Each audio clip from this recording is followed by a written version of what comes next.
Thanks for checking out the Next Level Radio YouTube page.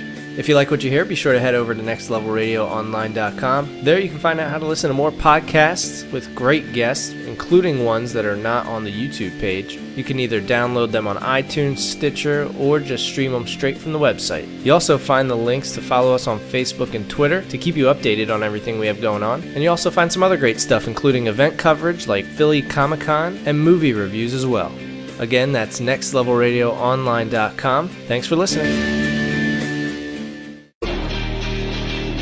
This is Kevin Bigley from Tyrant, and you're listening to Next Level Radio. Do you have an actual nickname on set? Probably Apple. Yeah, we're usually called Shut Up pretty often.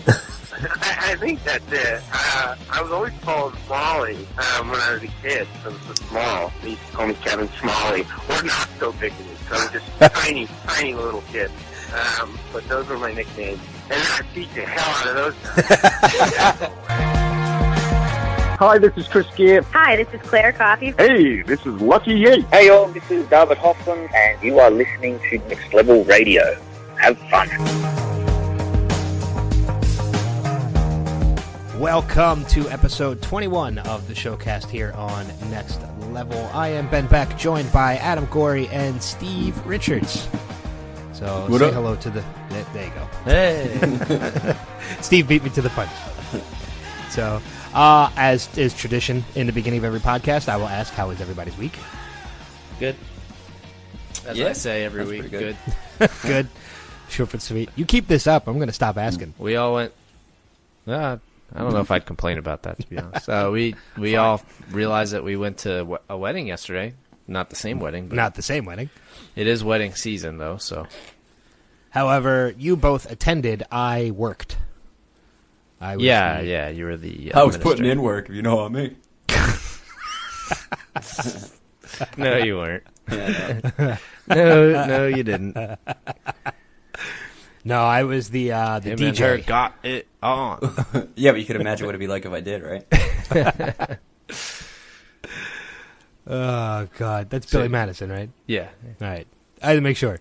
You DJ'd, yes. The late, great Chris Farley. Yeah, I DJ'd a wedding and reception last night. It was fun, with the exception of one person who pissed me off. But don't ever ask the DJ to skip a song because you don't know it. I'll leave it at that. I think this is unprecedented. I've never heard of this in my life. Yeah, okay. Has this happened to you before, Ben? Oh, yeah. Really? It's people who think they're more important than everybody else and ask you because you don't know the song to skip it when everybody else is out on the dance floor dancing to it. So, yeah, I'm going to skip it while everybody's dancing. Shut up. Bridezilla. Go away. It wasn't the bride. If it's the bride, you change Would you the have song. skipped it if it was the bride? If it's the bride, you change the You song. have to, yeah. She's the one paying you. That's fair. Yeah. So Or if her it's dad.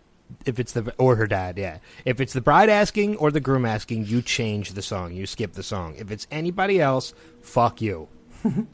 Deal with it. And Go fuck yourself, San Diego.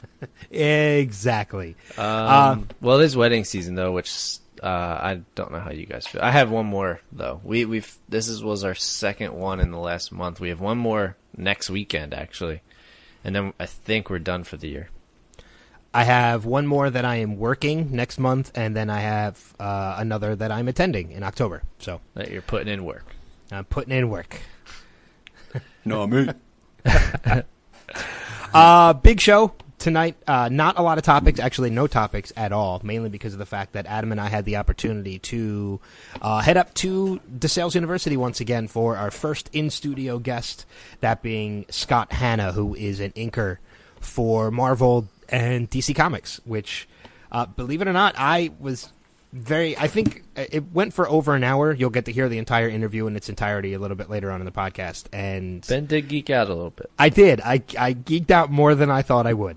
Yeah. And I mean, if you, to kind of plug the interview that you're going to hear later so you don't turn us off in the middle of the podcast, if you like comics or if you've been to a Comic-Con or want to go to a Comic-Con or comic book movies or comic books in general, Or television or comic television shows. Yeah, that's true. If any of that interests you, you'll want to stick around. Yeah, you'll want to listen to the interview because we cover all of it. Yeah, and thanks again to DeSales, WDSR, desales.edu/WDSR if you want to listen to them. Absolutely. And I feel like I still to this point still feel like I hijacked the conversation a little bit. But with that being said, if I wasn't there, the interview would have been about 20 minutes. Probably. Well, I mean, usually if it's one person, it's not going to go as long. So, but I don't read comic books, so I talked to Todd Glass for an hour, and I was by myself. Oh, toot your own horn segment. That's a good one. Only because of the way you said it. It wasn't actually. It was a funny. I was only saying it to be cocky intentionally and try and get under Adam's skin. That didn't Mission work. accomplished. The first part. Yeah. I thought I was going to try and get under your skin a little bit, and it didn't work. No. So I can give two shits. Yeah, I know. Let's move forward with the podcast, and let's hit the box office for the week.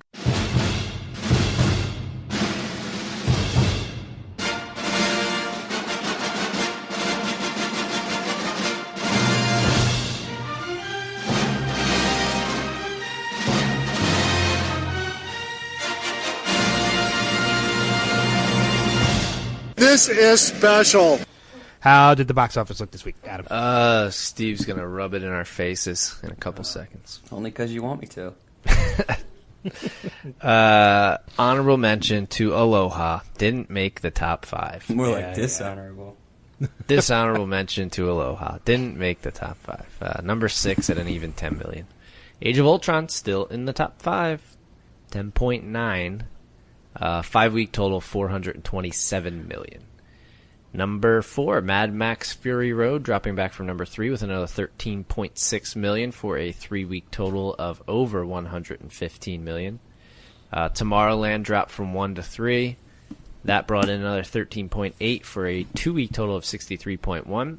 Pitch Perfect 2 still at number 2 with 14.3 for a 3-week total of 147.5. And number 1, Ben saw this one, San Andreas, $53.2 million this weekend.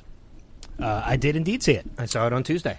48% on Rotten Tomatoes. I think it deserves better. I'm not going to lie. 64 from the audience. I mean, that's... Aloha, on the other hand, 17% on Rotten Tomatoes, 42 from the audience. So nobody liked it. That's surprising with a Bradley Cooper movie. Yeah, and Emma Stone, and I guess not as surprising with... who's the fourth or the third? Isn't it Rachel McAdams? Yeah. I like all those people. I wish that was cooler. I like Rachel Obviously, McAdams it's too. not. But she hasn't, not every movie I've seen of hers is fantastic. Emma Stone usually pumps out some pretty good movies. Yeah. Speaking of which, Crazy Stupid Love was on TV today. Great watch. Okay. That's a what's the word when it's like you like it but it's almost embarrassing? What the holy shit? What is the word? A guilty pleasure. Yes, that's a guilty pleasure of mine, that movie.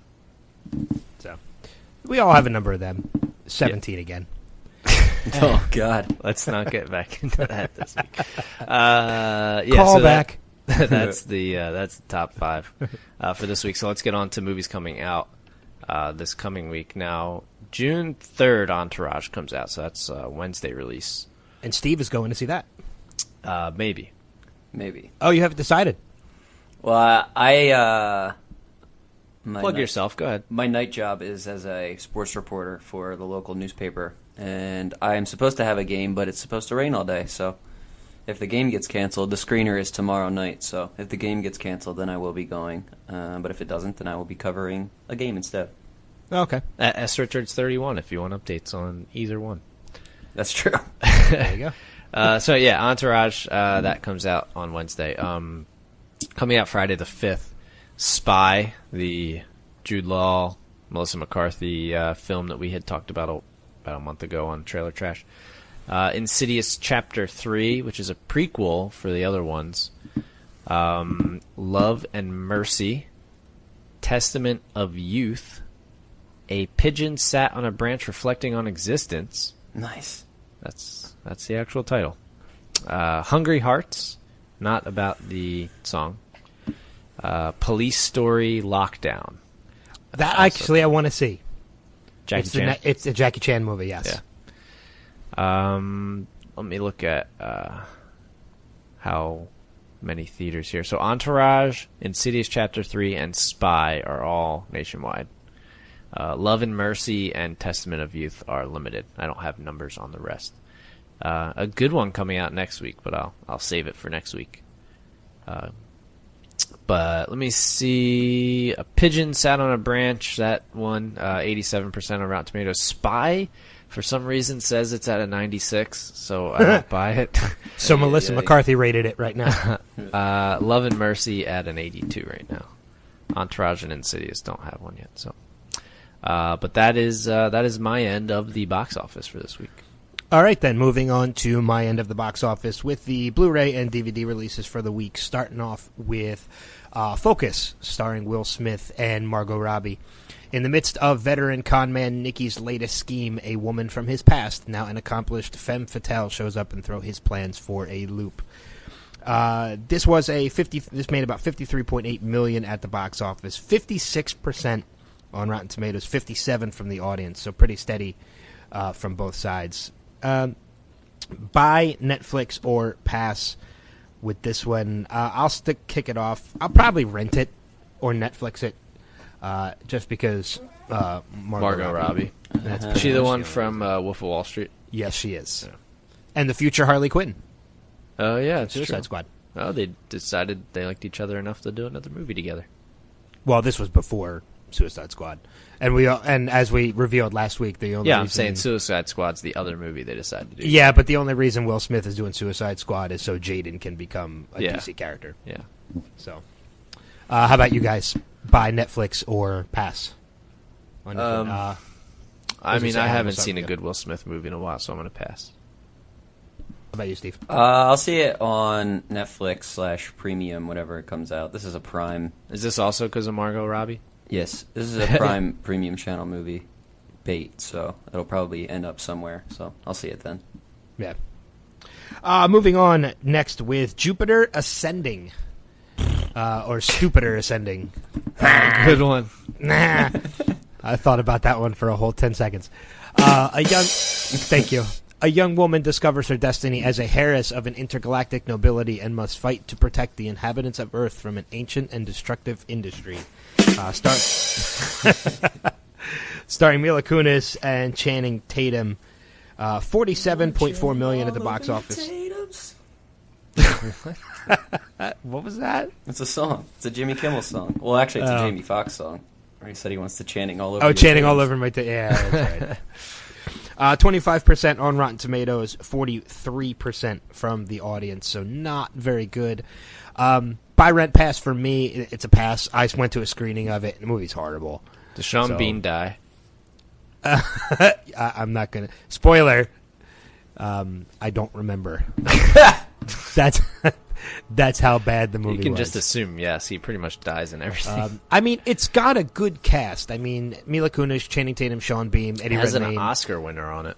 Eddie Redmayne. Yeah. The movie's still horrible. So you said a pass. It's a pass for me. I'll watch it like when it's on TV. So essentially, it's a pass.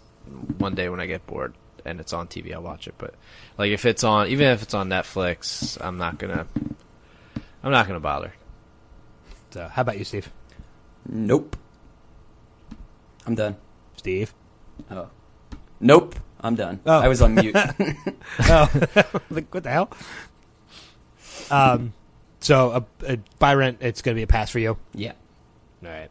He was saying pass like 80 times. We just couldn't hear. Yeah, I really did. I said it probably 4 times. Pass. Pass.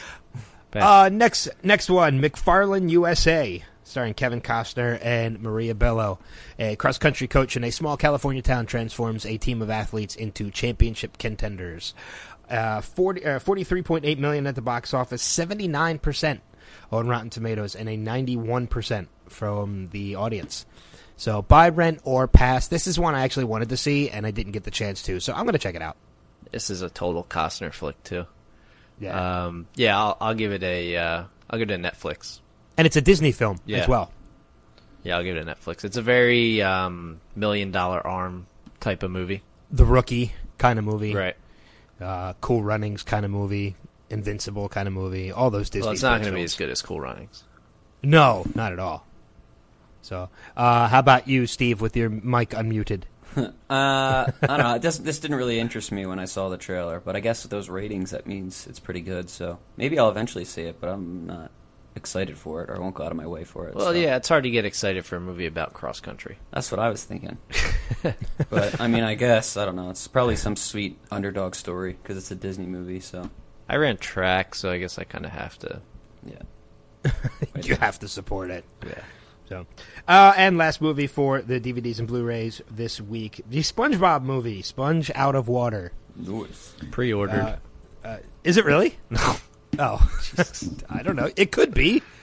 There are For adults s- who are fans of Sure, SpongeBob. for somebody it is. I have honestly never seen one episode or movie of SpongeBob. Me either. So I'm gonna give it a plead the fifth, I guess. Can I go over the rest of the details first? No. Oh, okay. No.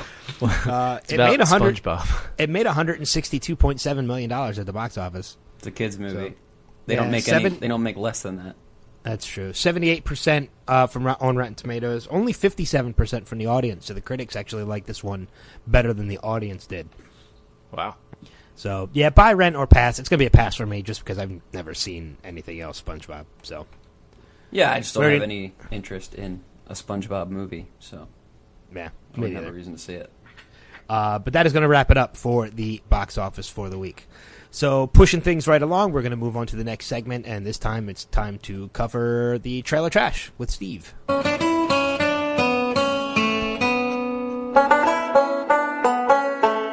Howdy, y'all. It's time for the trailer trash. Cletus! Cletus, I thought I told you to sit down and shut up. All right, Steve, what do you got for us this week? We kick off with an old movie that has come back because those trailers come out every week now. Point Break is the trailer came out this week. If you didn't see the first one, it's about a young FBI agent who infiltrates an extraordinary team of extreme sports athletes. He suspects, that is, of masterminding a string of unprecedented, sophisticated corporate heists. Point Break is inspired by the classic 1991 hit. Luke Bracey plays Johnny Utah, and he's essentially not been in anything else, I don't think. And the director is Erickson Core, who also hasn't done anything else, but he did the cinematography for Daredevil. Actually, I think he directed Invincible, if you saw He did. the Wahlberg Yeah. movie. And who else? Oh, the person portraying Bodhi is Edgar Ramirez. And this says Teresa Palmer as a top build, but I'm not sure who that is. Teresa Palmer is the one who is married. I don't think she's married to, but she's at least dating Johnny Depp at the moment. No, that's fair. She was in Sorcerer's Apprentice with Jay Baruchel. Yeah. Okay. Cool. So she's done some stuff at least. So. Oh, yeah. What did you guys think of Point Break? You can go ahead and start off if you want to, Ben. I will give it my typical rating to any movie I think is in the same category as this, and that's this is one that you should have never. That's a better one. This is one they should have never remade. They should have never remade this movie. I mean, I understand This is from like a your guys' point Poltergeist of for view. you. It is. I understand for your guys' point of view, it's a Keanu movie, and so it shouldn't exist to begin with. Yes. But Point Break is a classic movie. Should have never been touched. I don't recognize anybody in this movie with the exception of Teresa Palmer. It looks like they basically just needed a movie so they could show off even more extreme sports. It's a dumpster fire. I'm not going to bother even giving an ounce of my time for this movie. Go ahead, Adam. That's a load of crap. Is that your This answer? this looks stupid.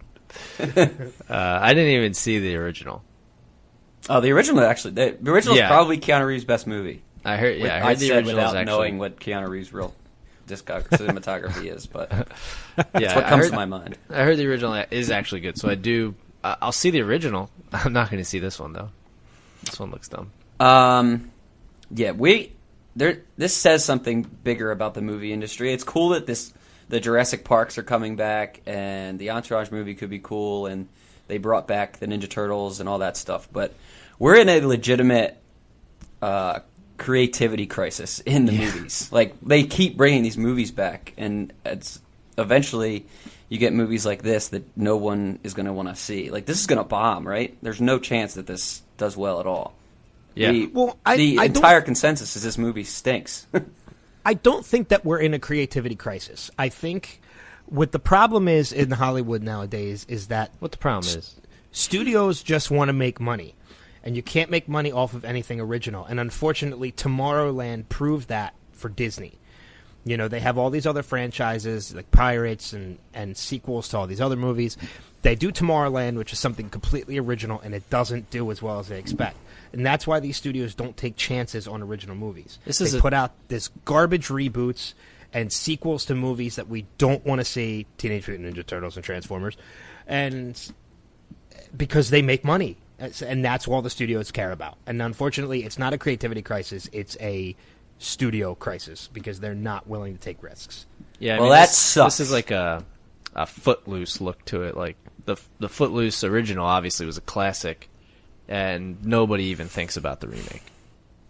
Yeah, I forgot there was one until you said exactly. So I think that's what's going to happen with this. It's just going to get forgotten. Yeah, well, this is dumpster fire, so we'll just go on to the next one. Yeah. Which is an indie film that won, I believe, I'm just going to throw lies out, but I think it won at Sundance. It said it in the trailer. I don't remember. It did. It won 2 awards at Sundance. Yeah, okay. Me and Earl and the Dying Girl is the movie that we're talking about. And it stars Olivia Cook, who I've never seen it, but apparently she is a recurring character in Bates Motel. So if you watch that, then you would recognize her from that. Nick Offerman, who is obviously Ron Swanson in Parks and Rec. And Connie Britton is top billed, who is the coach's wife in both Friday Night Lights, the TV series and the movie. So yeah, what did you guys think of the trailer? The synopsis is a teenage filmmaker befriends a classmate with cancer, and it will be coming out next week, actually. I'm not going to tell you when Point Break comes out because I don't want you to go see it. Adam, you get to start with me and Olivia Earl Cook, and by the way, Dying Girl. also in The Signal, which last year we interviewed the director, Will Eubanks, nextlevelradioonline.com/interviews. I will say, since we've started doing this podcast, I've gotten a much more, I guess, a larger appreciation for indie films. So like maybe 2 years ago, I would have seen a trailer for this and thought it looked stupid, but I actually think it looks pretty entertaining, and it won some awards. So, I mean, you can't argue with that. It's got a very, I guess, this is related in some way to like Juno and those kind of movies, isn't it? I thought in the trailer it said like from the creators of well, Juno or something. It's also based on a book, it looks like, because it's written by Jesse Andrews, but it says novel and screenplay, so they wrote both of them. So I guess I mean, too. It's for me, I'm gonna give it. I will actually give it a trash to treasure. Usually these movies aren't my kind of thing, but it actually looks pretty well done. Cool, Ben, what do you got? I'm in the same boat. It hasn't been ever since this podcast, however, because I was into indie films before that. But I've been big into indie films for a while, mainly because of the creativity and the originality in these films. The indie productions and studios are the ones that take the risks on original content. Yeah, not many remakes in the indie industry. I don't think you see any remakes in the indie industry. I'm going to remake Juno. That'd be cool. Yeah. So I definitely want to see this. I think it looks very heartwarming and kind of sad at times, obviously because of the subject material of the movie. But I'd give it a trash to treasure. It's something I'd definitely check out. Yeah, I think this movie looks fantastic, actually. I would be excited to see it. I'm guessing it's going to be a limited release, considering we saw the trailer this week and the movie comes out next week. So it's probably going to be like an indie movie limited release, but I'd like to catch it if I can. You're probably going to cry, and you don't have a heart if you don't, because my guess is that the girl with cancer is probably going to die at the end just to tug at your heartstrings. But I think the whole the music selection seems good, which is always a good thing with a movie. And I thought the trailer looked really good, so I thought it did its job, and it's a treasure for me. If either of you are free on June 8th, we can go to a screening. Hey-o! I might go. That's not kind of pressure. Okay, sweet. The next film we have is it's got another indie-type feel to it. It's called The End of the Tour. It's got an indie-type feel, but it's got famous people. In Jesse Eisenberg and Jason Segel being the two most famous people, but top billed in true IMDb fashion is someone who wasn't in the trailer. Anna Chlumsky, who you would know from Veep as Amy Bruckheimer from Veep. And she was the girl in My Girl. I was going to say I know her better from My Girl. Yeah, she was also in My Girl too. Yeah. It's about a magazine reporter who recounts his travels and conversations with author David Foster Wallace during a promotional book tour. Like I said, Segel plays David Foster Wallace, and the magazine reporter is Jesse Eisenberg. Maybe Gummer also makes an appearance, and Joan Cusack is in it, and Ron Livingston, who you would know as Peter from Office Space. I think it's Ben's turn. What did you think of the end of the tour? We talked about this before we started the podcast. I wanted to hate this automatically because Jesse Eisenberg is in it, and it's not that I hate Jesse Eisenberg; it's that I hate his casting as Lex Luthor in the next, in the rest of the DC universe. And because of that, I wanted to hate this, and I tried very much so, to hate this trailer. But by the end of it, I think this looks like a fantastic movie. I think this is probably some of the most serious acting we've ever seen Segel do. Yeah, and one of the comments was he's a revelation or something. I think that's the word they used. I'm not sure. Yeah, whatever it was a really positive word. It doesn't sound like it's a very comedic role for him. It sounds definitely a more dramatic role for him, which is something I don't think we've seen from him yet. Jesse Eisenberg, we've obviously seen do the dramatic roles like Social Network and such, but I'll be willing to check this out. I would give this one a trash to treasure. Cool. Yeah, what you got, Adam? I agree. I don't think we've seen, and I know Eisenberg's done more serious roles, but I don't think he's really done a role quite like this one yet. And obviously, like you said, Segel definitely hasn't. When I see movies like that, it kind of makes me like a little cautiously optimistic. But the trailer did a great job. It made it look really good, and it makes me really want to see it. So it's a trash to treasure for me. I mean, without seeing any of the movie, it might end up being one of Jason Segel's best performances that he's ever done. I'd agree with that. Yeah, I think we're going to call this one a sweep. I have it as a treasure as well. It comes out July 31st, by the way. But yeah, I kind of pretty much agree with everything you guys are saying. I happen to like Jesse Eisenberg just from The Social Network, and I'm not as upset about him being Lex Luthor just because I don't get upset about that kind of thing. But yeah, it wouldn't surprise me if this movie is Oscar worthy in performances.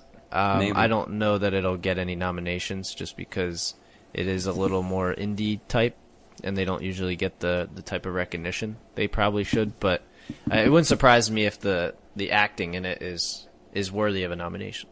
Yeah, it won for Best Audience Award at the Sarasota Film Festival. Oh, it was a good audience. So whatever that's worth. Couldn't we have a good audience? Yeah, I guess. So I guess this is a treasure for everybody, and we're on pretty much agreement. So we'll close with another Jesse Eisenberg movie that is the complete opposite of the one we just talked about. It's an action comedy called American Ultra, and the synopsis is a stoner who is in fact a government agent, is marked as a liability and targeted for extermination. But he's too well trained and too high for them to handle. Comes out August 21st, 2015. Like I mentioned, Jesse Eisenberg is the star, but again, in true IMDb fashion, he is fourth billed. So Kristen Stewart is the top. Walton Goggins, who is famous... Justified. He's the second character from Justified. And again, Coach's wife, Connie Britton, is also in this movie. Topher Grace makes an appearance. John Leguizamo makes an appearance. Bill Pullman makes an appearance. Tony Hale makes an appearance. I think that's it. So yeah, what did you guys think? Adam, you get to go first this time.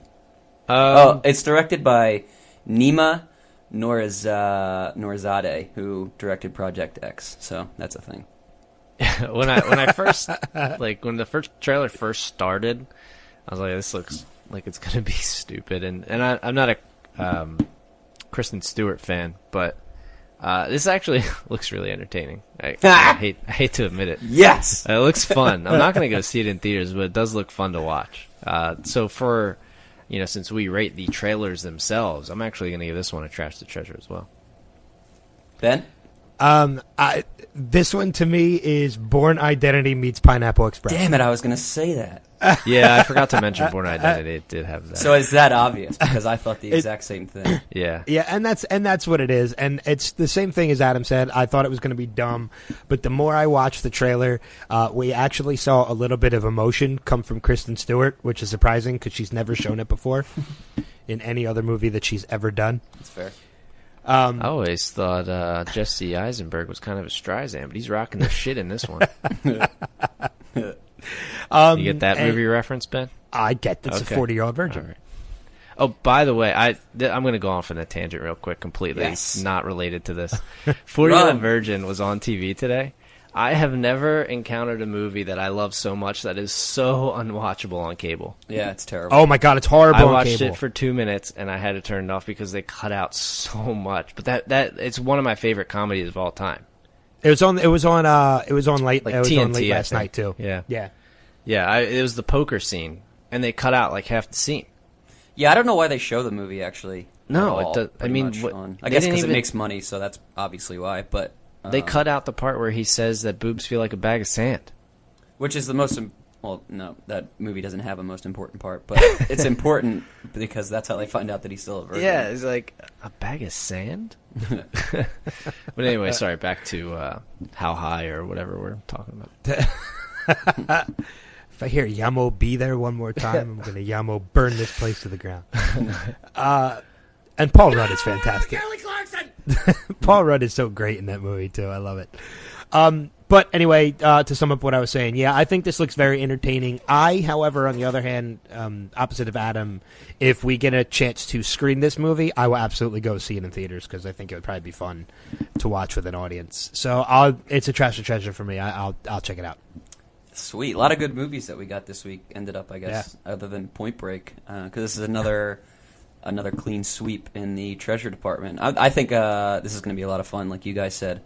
There's a part in the trailer where he shoots a bullet off of a frying pan and it kills a guy. That's the kind of movie it is. That's got Mythbusters written all over it. Yeah, and the synopsis. Go ahead. The old throw the pan in the air and ricochet the bullet trick. Yeah, exactly. The synopsis doesn't exactly do a good job, but it seems like he doesn't know that he is a government agent. Like in the first fight scene, it kind of just comes out of him, and he didn't really know what happened. Yeah, it's like a trigger or something. Yeah, exactly. So it'll be fun that way, and just because he'll be a stoner throughout the entire movie. I'm pretty sure Kristen Stewart asked if it's appropriate for him to get high at this moment when he said he wanted to get high. So it's kind of that's going to be what it is through the whole movie. So I think it'll be fun. Yeah, I do too. That will close the can for the week. Awesome. No recycle bins in that entire one. Not a one. So, and only one trash to treasure. Only one dumpster fire, but we kind of all knew that it was going to be a dumpster fire before we even... That's true. I probably didn't have to see the trailer, but the trailer actually made it worse, I think. Yeah, I think so too. Cool. So that's going to wrap it up for the box office and for trailer trash. We're going to take a break. When we come back, we're going to have the interview in full. Again, is over an hour long with Scott Hanna, but definitely listen to the whole thing in its entirety. There's a lot of great content. As Adam had said earlier, comic books, comic book movies, comic book television shows, Comic-Cons, everything pretty much in general that everybody loves, we talk about with Scott. So it was a very good interview. And if for anything else, listen to the interview just so you can appreciate Adam's editing skills. We'll put that in there. But you won't notice anything. It's fine. So with that being said, we're going to take a break and stay tuned for that interview. We'll be back.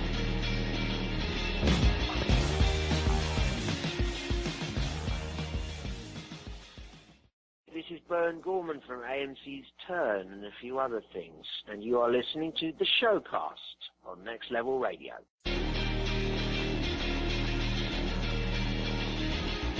All right, everybody, welcome back to the Showcast. Adam and I currently, at the time you were listening to us, are at DeSale University once again using their studio for an in-person interview this time around.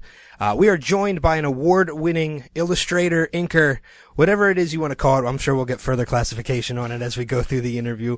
But for both Marvel and DC, which we are all fans of, and he's going to be doing a artist residency at Arts Quest in Bethlehem, Pennsylvania. Please welcome to the podcast, Mr. Scott Hanna. Scott, thank you for joining us. Thank you very much for having me. I feel like we should applause because we're actually. Well, yeah, we can now. We got the the studio. Usually it's over the phone. Applause doesn't quite. Yeah, that doesn't quite quite the work. same thing. Yeah. So this is going to be a little different as we've been talking to Scott while we were preparing for this. A little unorthodox as we have not really prepped for this interview, but we did it intentionally because we're going to kind of treat this more like a conversation than anything else. So tell us a little bit about, as I said, we'll get further classification on like the inker and illustrator and things like that. I know, have you ever seen the movie? Immediately I'm going right to a movie reference. Have you ever seen Chasing Amy? No, never heard of that one with the inkers. Yeah, with the inkers and the I'm tracers. A tracer, yes. So, I mean, is there really a big? I mean, with an inker, are you pretty much what fills in the color? Explain it, because I'm curious myself. Okay, normally the way I work in comics is it's a multi-stage process. It was actually developed kind of on the animation program of different people doing different parts so you can get a high quality product out in a short amount of time. One person could write, pencil, ink, color, letter a comic book, but it would usually take a long time to do that, so you couldn't put out a monthly product. And most of the comics I work on come out every month, sometimes every 2 weeks. And so what they did was they split up the different chores between different people, all working together. It's what I call collaborative art, just like a music group. A lot of people working together can produce higher quality stuff. So we normally start with a writer writing a script, and that writer may or may not have any artistic ability whatsoever. Usually not, but sometimes there are exceptions. And then it goes to a penciler. The penciler can do very rough drawings, which are called thumbnails or breakdowns, or they can do very, very tight finish drawings. I work either way with either chore. Then it goes to the inker or the finisher. When I'm a finisher, I'm working with very rough pencils, and it's called finisher because I finish the pencils and then I ink it. And when I'm just a straight inker, it may be very, very tight pencils, but I'm still going to be adding my touch of, I'll add textures, shading. I'm very good with anatomy, so I might fix things that are wrong. Mm-hmm. And this is all still by hand? I'm very low tech because I started doing this way before we had computer technology that could do it. We now have computer programs that mimic what I do by hand very, very well. So a lot of the new generation is totally switching over to digital. And coloring has been digital for most of the past 15, almost 20 years. We've been doing digital coloring. And that made a gigantic leap in the quality of the product. Right. And then after I'm done with the pen and ink work, basically I do the black plate of the imagery. And then it goes to the colorist, and the colorist, in a sense, it's almost like a coloring book that they fill in those line drawings with color. But because they have the computer technology, they can take, say, if it's a Green Lantern energy beam, I'll do it as a black line, but the colorist can turn that black line into a green line and glow and all these, and they can add all these special effects. Mm-hmm. That I can't even do, or that I could also do in the computer as well. Then there's also a letterer who adds those little captions and word balloons and stuff like that, which is also done digitally now. So in the early days when I started out, they hand lettered on the actual pages before the inking was done, and the inker had to be careful not to go over the top of the lettering. Yeah. So things have changed a lot in the past several years. Yeah, in the present day with comic books now, because I collected comic books when I was younger. I kind of fell out of it for a while, and now I'm a regular at my comic book shop every Wednesday. I'm actually missing it being here today recording the interview, but every Wednesday I'm a regular at my comic book shop. We're a nice close-knit group. We always hang out till the store closes and the owner kicks us out, and so I'm back into it. There's a number of titles I get every week or every month. from start to finish, how many people would you say, you said it's a team effort, but how many people would you say it takes to create one issue of a comic book from right to finish? Well, typically it's, like I said, there are 5 different parts. There's writer, penciler, inker, colorist, letterer, and they're all combined or held together by the editorial team. Usually there's a major editor, like a group editor and an assistant editor. But sometimes, like I'm working on a book called Convergence, which just came out today. Because that's a weekly series, that's a combination of, like, they have different teams every week, or they might have 4 different writers on the book. They might have 4 different pencilers on the single issue if it's more than 20 pages. So, I prefer it if it's just a standard 5 that are always working together every month, but other times they just throw a whole army of us together and just get us going. Yeah, I mean, especially with probably like a title like Convergence, which is a big storyline in the DC universe right now. Yes. So it's, I haven't had a chance to read. I'm more of the kind of person where if I know it's only going to be like a 5 or 6 part series, I'll get them every week. Well, no, I'll get the issues every week, but I'll wait until all those parts are out. Okay. Like because I don't want to wait, and I binge read, exactly. See, it's been around. Other than Convergence, what are some other current titles that you're working on that people might know? Well, I just wrapped up Future's End, which was the big major crossover at DC right before Convergence started. I'm working on Batman Eternal for DC. Over at Marvel, I'm working on Avengers Versus and Ultimate End. Ultimate End is actually very similar to Convergence in a sense, but it's the Marvel version. It's the Secret Wars. Yeah, it's a tie-in to Secret Wars. Yeah. So for some reason, I'm working on a lot of these big crossover things at the moment.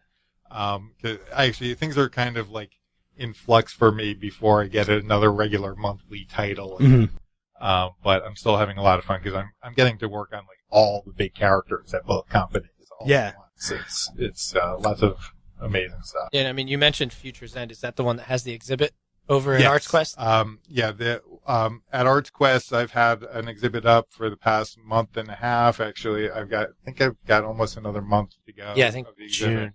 In June, and that's actually one entire issue of one of my Future's End issues.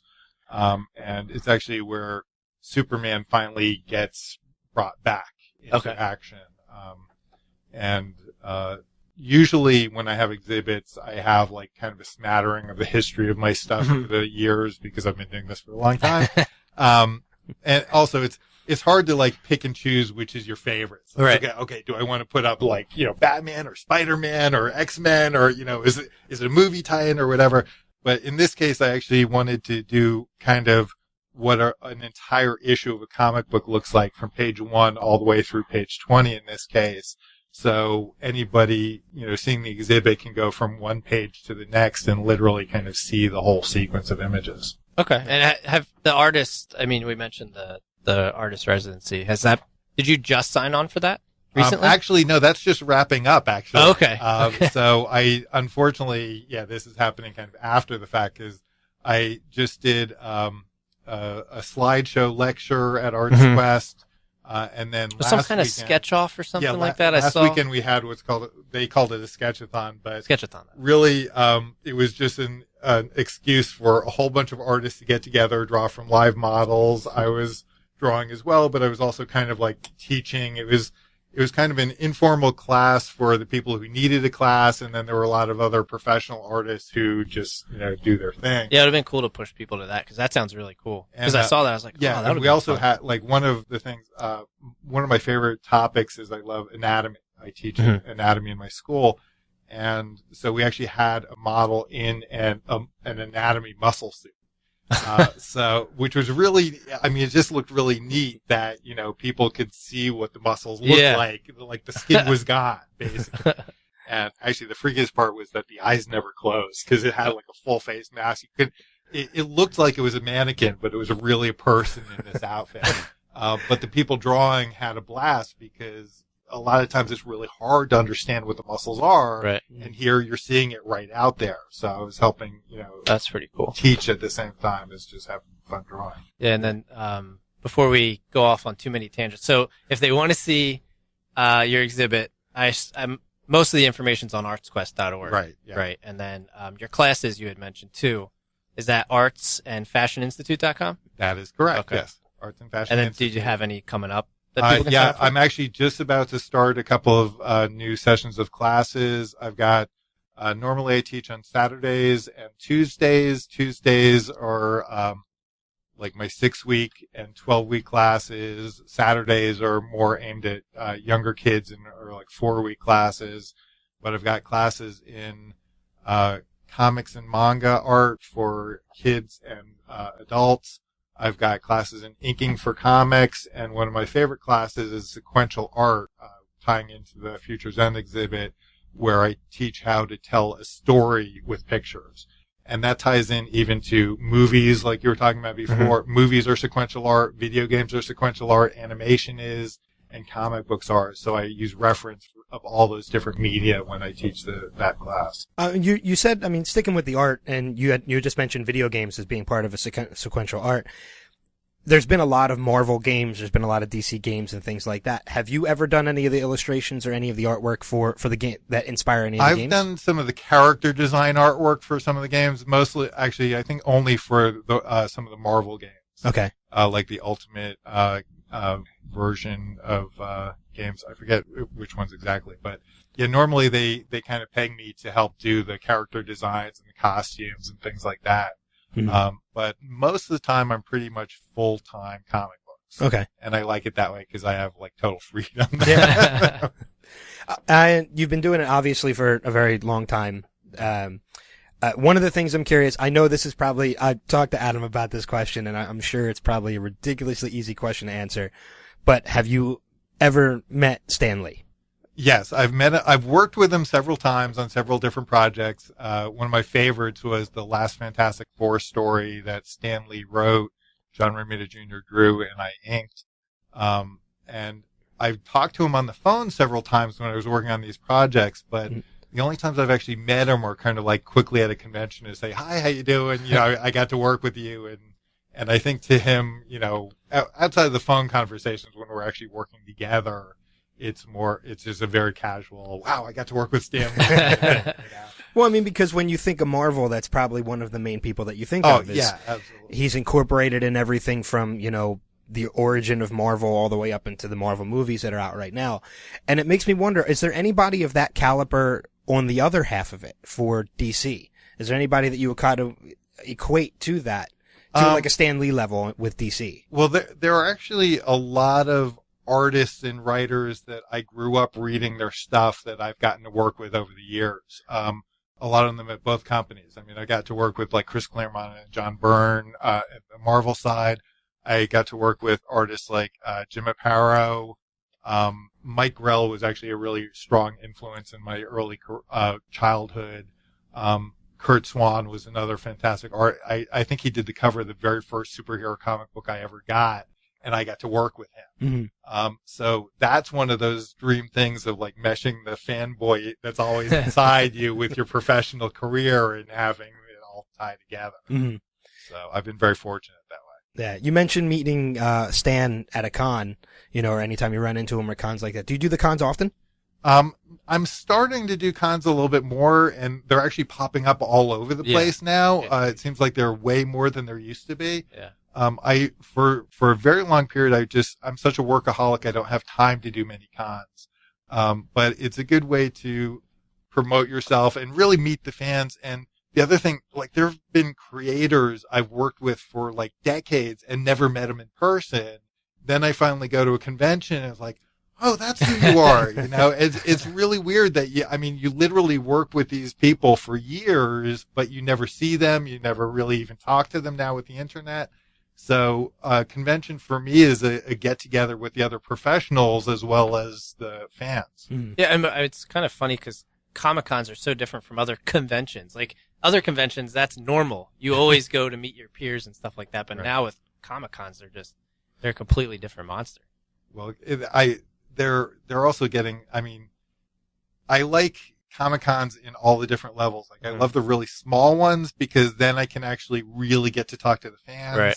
I love the gigantic ones because they're just insane. It's overwhelming. Like, I'm going to be doing a New York special edition in a couple of weeks, and that's the smaller version of the big one in October. But that is just gigantic, and there's so much energy, there's so much enthusiasm, and I think with today's technological world of everybody, in internet chat rooms and stuff, conventions are that excuse to actually all get together in person, have a real society. You were talking about, going to comic book stores as your weekly get together. The convention is just that on a worldwide scale kind of thing. And it's so cool. It's our world, the geeks rule. And I mean, didn't you do Allentown last year? Yeah, I've done Allentown a couple of times. Okay. Yeah. Do you know if they're doing that again this year? Because I know they branched off and did one down in Oaks. They did the Philadelphia. They did a bigger one. Ben actually got to go to that one. I was at Allentown last year. Are they doing that again this year? They're still doing, I think, Allentown a couple of times a year. Okay. So yeah, it's. Like I said, it seems like every time I turn around, there's a new convention. I'm even doing a lot of small library conventions in New Jersey and Pennsylvania area because the libraries really love the fact that comic books and graphic novels teach kids how to read. Yeah, and they keep them coming back. It's exciting for them to read as opposed to this boring thing you have to do. Yeah, right. It's actually something because of the movies and the toys and everything else. It's really exciting. It's fun. So they're encouraging that in the school system and the library system. And now libraries are starting to do these little mini cons, and I love it. It's great. Yeah. When you go to the cons and stuff, now that you're just starting to do them, like when you do Allentown and things like that, and you set up a booth at the cons, and do you do illustrations while you're sitting at your booth for fans that come around, or do you just do them for people to see? And well, normally the way I always did conventions for years was the only way I actually made money at conventions was people would come up to me and say, draw Batman. And I would get paid to draw whatever character they asked me to draw. And I still do that. That's my main thing is I just do whatever drawings, people want. Because we have the internet now, a lot of times people actually get pre-commission lists for me so they can pick it up at a convention. So I might do a bunch of drawings ahead of time. I've had times where I've got a really tight deadline with a project. I'm actually inking pages of an actual comic book at the show, but that's not really recommended because there's so much jostling and distractions going on. I try not to do that whenever possible. But nowadays I'll also sell, prints of my artwork or actually even, the actual comic books that I work on. Okay. So people can come to me and I'm not quite like a store representative thing, but I have a small rack of some of my current projects or even my older projects so people can see, what I'm working on and recognize the fact, oh yeah, it's that guy there's so many conventions that people get mixed up who's who.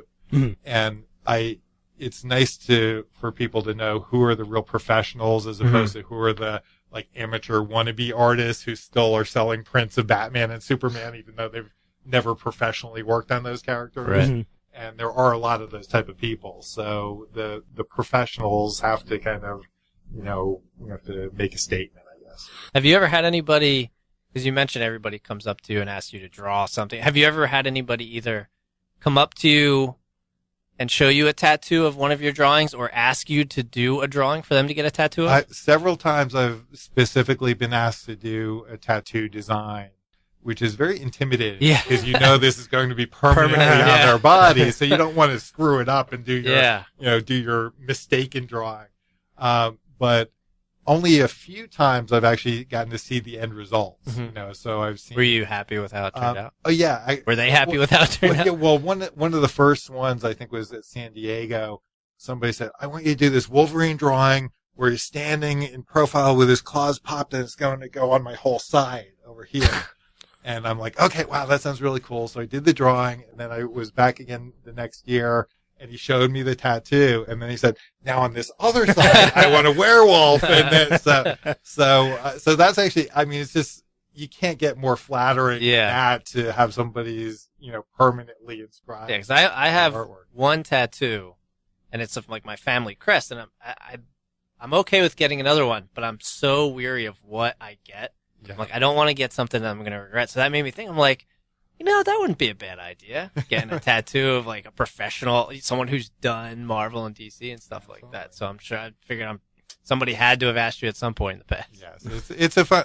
Actually, I know some professional inkers in comics that their side job is tattooing because it's really? very similar to what inkers do. Did you ever think about trying it? I'm kind of queasy with blood, so I don't think I'd make a very good Not tattoo. for you then. Yeah. No. I know you had mentioned New York Comic Con too, and I went to New York last year, and New York is its own separate monster right now. I mean, I think it's going to be bigger than San Diego this year. I think that's what they're trying to do, and I mean, and I don't knock a lot of conventions. We're fans of Wizard World conventions because they have theirs down in Philly, and from night and day from last year, they've stepped up their game, and it's been huge. And the only complaint I had with New York last year was New York was just too many people. It's just it's a mass of people. You need a bigger space than Javits Center. And I think it's outgrowing Javits Center actually because it's becoming so popular. But one of the things I noticed, from previous cons from Wizard World and New York Comic Con, and especially at New York Comic Con, is a lot of people that go to these conventions don't realize that Artist Alley exists. They go for the celebrities, they go for the shopping booths and things like that. I happen to go to New York with two good friends of mine, and a friend of mine, one of them is big into the comic book art and things like that. And he's the one that took me down the hallway at New York to Artist Alley. It's a whole separate section. It's a whole that's separate totally section. Yeah. And it's huge. It's gigantic. And when you walk around that section and you look at some of the artwork, a lot of this artwork is still fresh. Like, it hasn't really picked up, gained the speed that it's going to get. And the example I use is that my friend that I was with, actually met the artist that did the artwork for Spider-Gwen. Oh, yeah. And this was before issue number 1 of Spider-Gwen had come out. It was right after the Edge of Spider-Verse issue, debuting her. So he got the artist to draw the cover, autographed it. It's now framed in his apartment. And that now is huge to him because of how popular that has become since he got that artwork. Well, that's one of the great things about especially large shows like New York, that you have a lot of the veteran artists like I am, but you have a lot of these beginners who are just breaking in, and you never know exactly who's going to become a superstar, but there are going to be new superstars that keep, coming up, and there's some phenomenal talent that's out there. And a lot of the guys who are doing independent books may end up, getting a breakout hit. A lot of guys doing independents may cross over to Marvel or DC or some of the bigger companies. You never know what's going to happen. And yeah, just wandering through there. Like as a kid, I used to go to shows, but they were never near the scale of New York. But to me, it was better than going to a museum because you're seeing the artwork and you're getting to meet the actual people who do that artwork. Right. And they're doing it right in front of you. It's like magic that you can actually see them creating this stuff. Yeah. So yeah, I just really, that's one of the things I love about it. And the special edition New York show that I'm doing in 2 weeks, that's kind of like Artist Alley without the rest of the convention. Okay. Okay. So that's why I like the special edition, because it's so much about the comic book art specifically. Are there people that go to that a little more interactive too? Well, I think this is only the second year that they've done it. Oh, okay. And they actually changed the location. It was at Javits last year, and this time it's at Pier 94 or something like that. Okay. So I haven't seen the new location yet. But if it's anything like what last summer's event was, it's going to be a spectacular show. And again, I love it because a lot of the people who just go for the art, for the artists, they know to go to the show, and that they know it's its own convention, basically. Yeah. Is it still, and I can lead this into another question too, but is it still the kind of convention where a lot of people cosplay and dress up? Yes, and absolutely. things like that? How does it, obviously as the inker and the illustrator, you're not the creator of the character. In essence, you're creating the character itself, but you're not the initial, creator of the character from years past. But have you ever done a version of a character in a comic book that you've seen somebody cosplay? Oh, yeah, many times. I've been in on again, the inker's not usually listed as creator, but I've drawn first versions of many characters. I was at the beginning of the Nightfall storyline where Bane was introduced. Okay. So I've seen, Bane both the comic book version as opposed to the movie version. the Scarlet Spider was one of the things I worked on when it was first introduced, the first version of that character.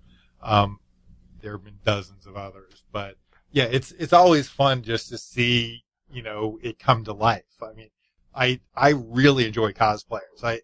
Again, when I go to someplace like New York City or Baltimore and I see the streets just like, it's like, this is a comic book come to life because superheroes are walking the streets of Manhattan. It is so cool.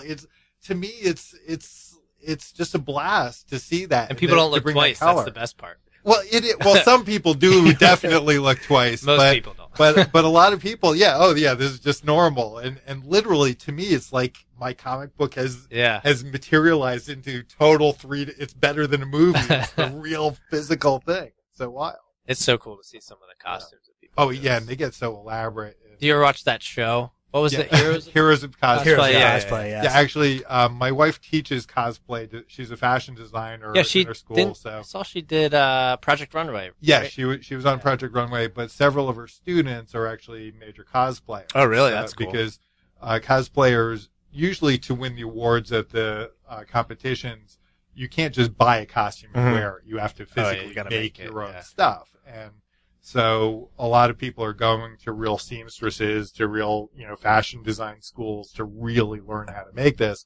And they have to not just even make the outfit, but they have to make the armor. They have to make the boots. They have to make every piece of these things they're creating from scratch. It's just amazing. I learned that the hard way last year for Wizard World. I cosplayed for the very first time, had never done it before, but I wanted to attempt it. I wanted to live that for once.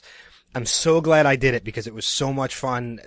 Not just the attention that I got, but I mean, kids coming up to me, and I cosplayed as Shredder from Teenage Mutant Ninja Turtles. Oh, and, the original, the original from the cartoon, purple from right. But just like kids coming up to you and asking to take pictures and getting the pose, like it was so much fun. It was such a blast. Well, it's another way that the fans get to become real life superheroes, not just dress that way. It's their secret identity. You get to be put another persona.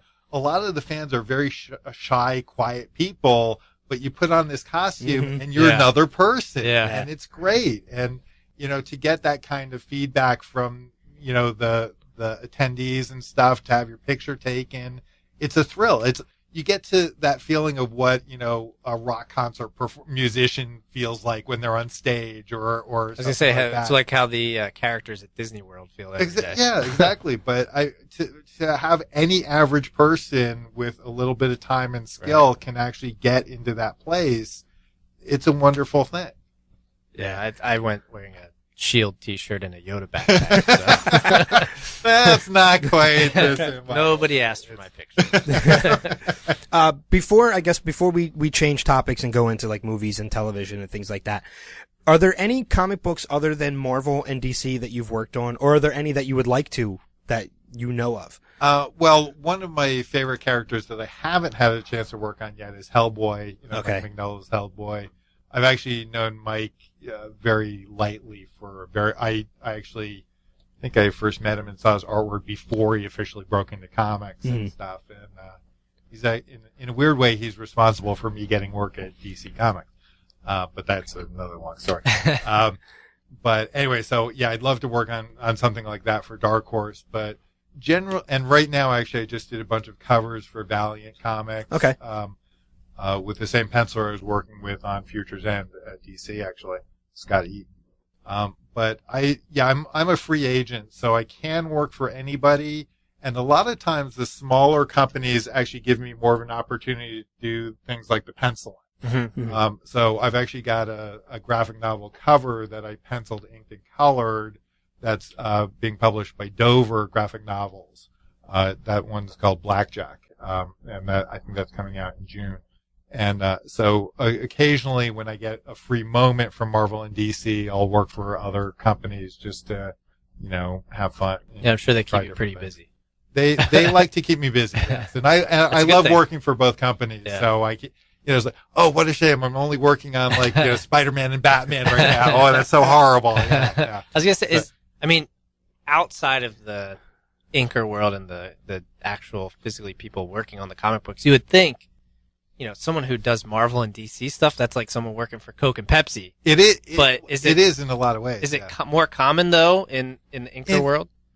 The fans don't really understand how the professionals act, right? Because in the professional world, there's so much crossover between the two companies. They're almost like the same company. An example of that is I actually started working for DC when I was first getting started, had an exclusive with them for a couple of years. And then my very first editor at Marvel was, I got to work on Wolverine, and the editor was Bob Harris, who later became the editor-in-chief at Marvel. He is now currently the editor-in-chief at DC. Okay. So, I mean, there's so much crossover between the two, and so a lot of even his staff that used to be over at Marvel 20 years ago is now at DC, and I'm still working for him, so and that happens all the time. Like if I wrap up a project at DC and they don't immediately have something ready for me, and Marvel does, I kind of just take whatever comes in first. And I kind of like both sides. There are different characters. It would be weird for me to say, I always want to work on Batman, but I never got a chance because I've been exclusive to Marvel. Right. I've had the luxury of I can work for either company, so I can kind of pick and choose whichever ones I want. Mm-hmm. It's surprising to me too, with so much crossover of artists and editors and things like that it's been so long. And maybe it's more the financials of the companies and the companies trying to make money on their own. But I'm surprised it's been so long since there's been a DC Marvel crossover. Yes, I actually, one of the things I'm really proud of is I got to work on the first Spider-Man Batman crossover, and it did happen twice. There was a Spider-Man Batman and a Batman Spider-Man, and at the time I was working on Spider-Man for one company and Batman for the other company. But I think it's almost like, especially now that Marvel's been bought by Disney, and Disney and Warner Brothers, which owns DC, are very much rival companies. Right. It's not quite as kind of familial as it used to be in the old days. It's a little bit more corporate than it used to be. Mm-hmm. So I very much doubt we're going to have very many crossovers anytime soon. But you never know. Maybe Disney will buy DC. If there's enough demand from the fans, it might happen. Yeah, with the Civil War, they have Spider-Man supposedly coming over to the movie aspect of it. Yes, well, that's still within Marvel, but that's if two major film companies can come to an end, maybe there's hope. Yeah, exactly. Yeah, well, I mean, what was it? Years ago, Who Framed Roger Rabbit had some Disney characters and Warner Brothers characters and that's basically the same two companies. Right. So it can happen. So, like I said, if enough people demand it or request it, it may happen again. You never know. I actually, personally, as a fan, I love that stuff. Yeah. I mean, there's been times, there's been crossovers before of like Hulk and Superman and you see a lot of people do their own fan artwork and stuff like that. Absolutely. And kind of create it. I think it would be cool one day if there's enough fan outcry that could actually happen, that the artist could work on that and make that happen again. So, but going into the movies, Adam had mentioned Civil War and everything like that. What are your opinions on the film adaptations of a lot of these comic books that you've worked on? Well, I keep getting more and more impressed as time goes on with the quality level. It seems to me like a lot of the superhero movies keep getting better. Yeah. You think, we're going to get a glut and it's going to be horrible and they're just like batting this stuff out. It's like, no, they're like, especially, to me, the Marvel universe of films, that they're treating it a lot like the source material, that in comic books, we can tell these incredibly long stories that happen over the span of months and years. And it all builds on prior things that happened years before. Right. And they're starting to treat the movies that way, that, and it's cool too, because I've worked on all this stuff that they're adapting it, that they're basing this stuff on, but they change it in ways that make it modern and different, so I can still be fooled by a movie plot and not know what's going on, even if it's based on a story I originally did. But to me, the writing is usually spectacular nowadays. It used to be you'd go to a superhero movie, it's like, okay, it's for little kids. The parents would kind of just suffer through it and the kids would be having a blast. nowadays the adults enjoy just as much as the kids do. The writing is things like you mentioned Civil War, for instance.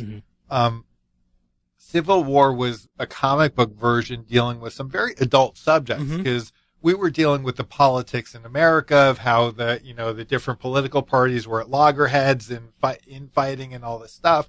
And we started translating that into superheroes and comic books.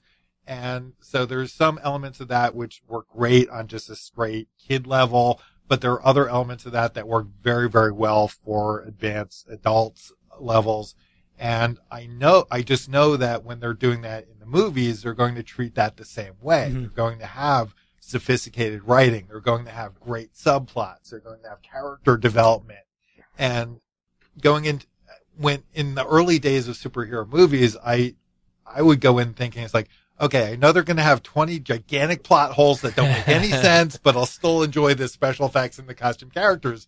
Now I go in as like, wow, that's a great story. How did they combine all these different elements and still make it work and still want me coming back the next time for what I don't know is going to happen next, So I'm just astonished that they keep doing this so well and they keep raising the bar. It used to be that the bar was kind of low. Now the bar is set and the really, bar would really get high. lowered after every iteration. Every second or third movie you expect it to go down in quality. Now you expect every second and third movie to keep getting better somehow. Yeah, I feel like every Marvel movie that comes out, I'm like, oh, that might be my favorite Marvel movie. That when the Avengers came out, I was like, how can they top this? Right. Then Winter Soldier came out. I was like, and that's how they did it. It was just, and then Guardians came out, and yeah. I'm like, yeah, how did they do this? It's just astonishing. We when we talk about the movies on the podcast, we'll give them like a rating, like 1 to 10. And for when Avengers 2 came out, we talked about it. I was like, all right, I want to give it a 10, but that means nothing can top it. So I can't give it a 10 because I don't know what else they're going to come out with. Right. So I gave it like a 9.5 or something. Like that. I gave it a 10. I didn't care. I gave it a 10. Then I think I gave Guardians a 10 too when that came out. So Guardians was so good. Guardians knowing blew me away. Very little about Guardians. I mean, unlike Ben, I wasn't as much of a comic book reader, but I paid attention to it. I always watched, when I was younger, I watched all the cartoon shows and stuff. Well, it cracked me up when the Guardians came out because I drew all those characters in the comic books way before it got turned into a movie. So several years ago, if I had mentioned Groot to anybody, I'd just get this total mystified like, what the heck are Rocket Raccoon? Nobody in the world knew what I was talking about. My new favorite Marvel character. Even though I had drawn these characters for years. And now I mention it, and everyone's like, I love Groot, I love Rocket, It's like, that's another thing that just cracks me up that, it becomes this popular culture thing when it started out as just these little drawings on a page. Have you noticed like a kind of ebb and flow with the comic industry when the movies start coming out and stuff like that? Has it really like exploded the comic book world? People trying to get into it now with the movies?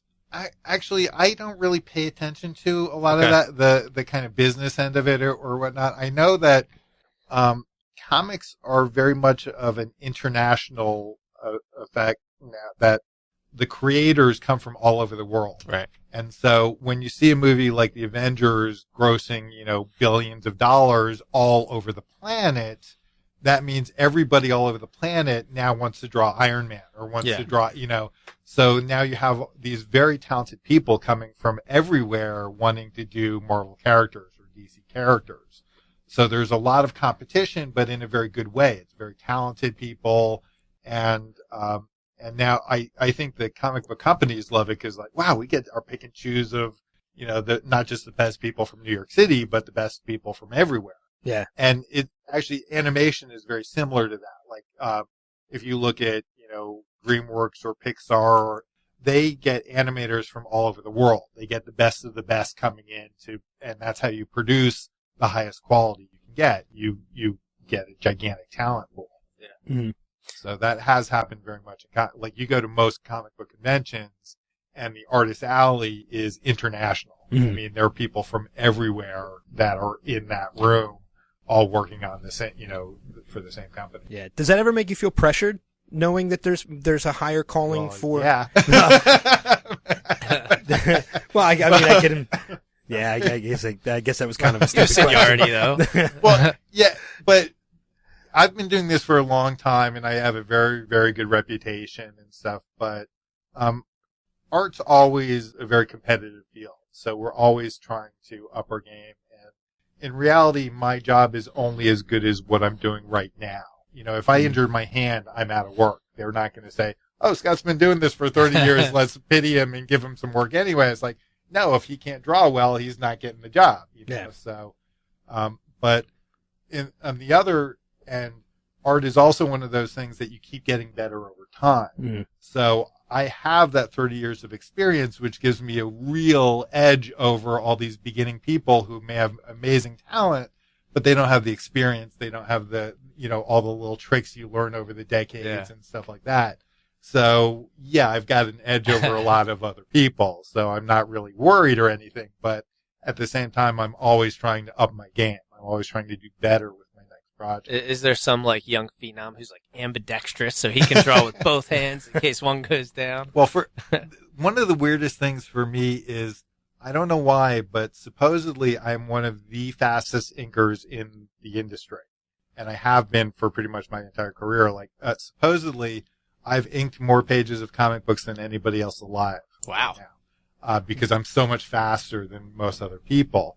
And even with now being able to do stuff digitally, I'm still faster than almost anybody else out there. So I don't know why I have that edge, but I have it. And so far I've kept it. So I'm not, yeah. I haven't had, well, I mean, and the dangerous thing though is speed isn't great if you lower your quality with your speed. Yeah. So my trick has always been to stay as high quality as humanly possible, but still do it quickly. And I'm one of the very few people that's managed to combine those two elements. You have to do like steady hand exercises or something. Like, how do you? Well, I mean, a typical day of at the drawing board might be 12 hours of drawing for me. And I might work, if I've got deadlines, I might be drawing 7 days a week. And during my free time, I teach. So you're drawing a lot. So I draw a lot, and I've been doing this for almost 30 years. Imagine drawing 12 hours a day for 30 years. You get pretty used to what you're doing. Yeah. You get really adept with your tools and your techniques and all that stuff. I still have a hard time coloring inside the lines. So. Well, I can't, you know, I'm only good at one thing, and that's art. Well, teaching too, but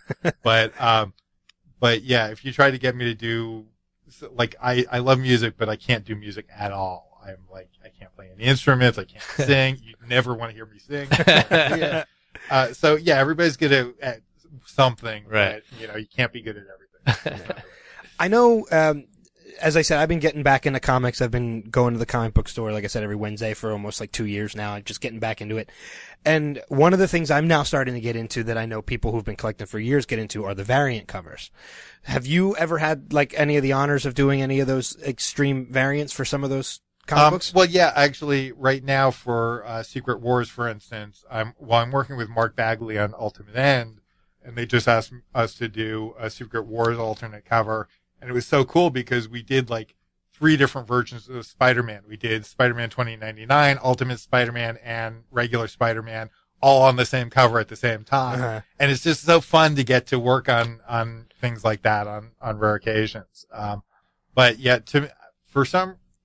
normally I'm actually not the like first guy they go to for covers.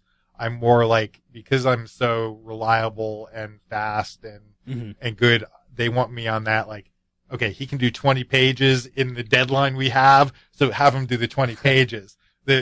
Frequently they give the covers actually to the slower guys because they have a little bit more. Yeah, it's just one image. So you have a month to do a cover. Here you go. You can manage this. Yeah. Here's one picture for you, Scott. Here's 20 pages. Because they do have the variants, that gives me more opportunities to do an occasional cover, which I really like.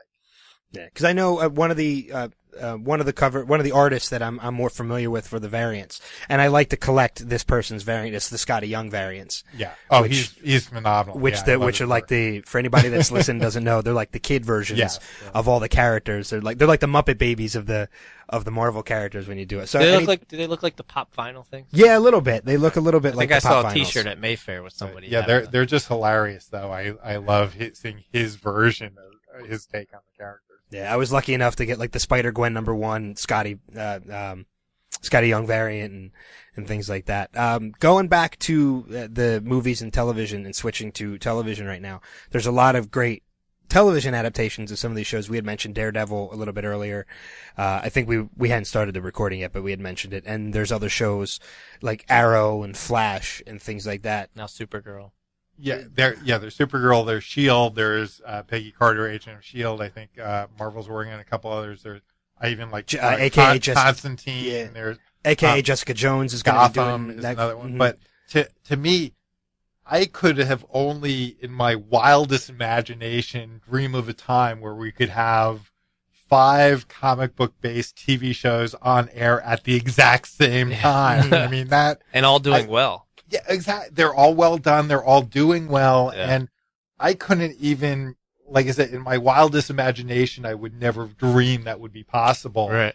But that shows how popular this kind of storytelling really is right now. It's what people want to see. And I think so much of it is because the creators, the creators have always, most of the time the creators have always treated these characters with respect.